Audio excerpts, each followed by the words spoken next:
I wrote a book called ForeTalk because I started talking about it and people started saying, Stan, I've never heard of that. So tonight, instead of telling you what I do, I'm going to share 3 things with you because this topic is so important. If you don't get it now, you may never get it. And that's dangerous. I want to tell you some things that will protect you from the greatest medical system in the world. And you need protection. I guarantee it. Here's the first thing you must know. The wise prepare for what they know is coming.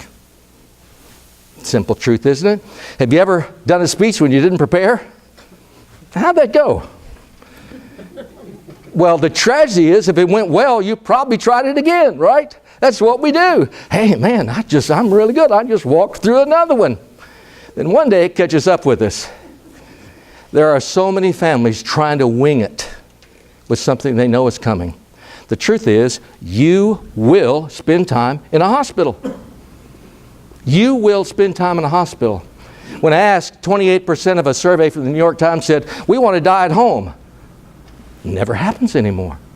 You will probably spend your last hours in a hospital facility, surrounded by people you do not know, doing things you may not want done. You have to find a way to prepare for that. And that's what ForeTalk is all about. ForeTalk is a conversation about an expected event. And the one event we all have in common is we are all going to die. Aldous Huxley said, most Americans treat death as if it were an unfounded rumor. Isn't that true?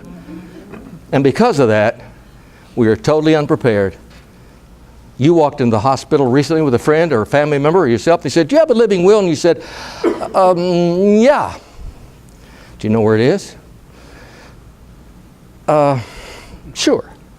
Listen, there's a story in the New York Times. Let me tell you how relevant this is. Saturday, about a woman who was mistreated in the emergency room, even though she had a living will that said no heroic efforts because no one knew where it was. And guess what? She had never had the conversation, one of the 7 critical conversations with her family about what she wanted. Her son didn't even know what her wishes were. The danger is many of you think you're okay because I have a will. Listen, if you haven't updated your will in the last 5 years, it may not do you any good. You may think, I have a power of attorney. Listen, if you don't have a durable power of attorney for health care, your power of attorney is useless when you need it most. And you know when you're going to need it most? If you're incapacitated. Drugs, intensive care, Alzheimer's disease will make most of us incapacitated at some time, and no one can speak with you for you unless you've given them that power, your healthcare agent. You've got to have these documents.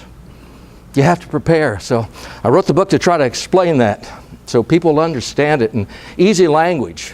Much of the stuff I read was beyond my ability to comprehend. Legalese and all kinds of medical terms. I had to boil it down so I could understand it and share.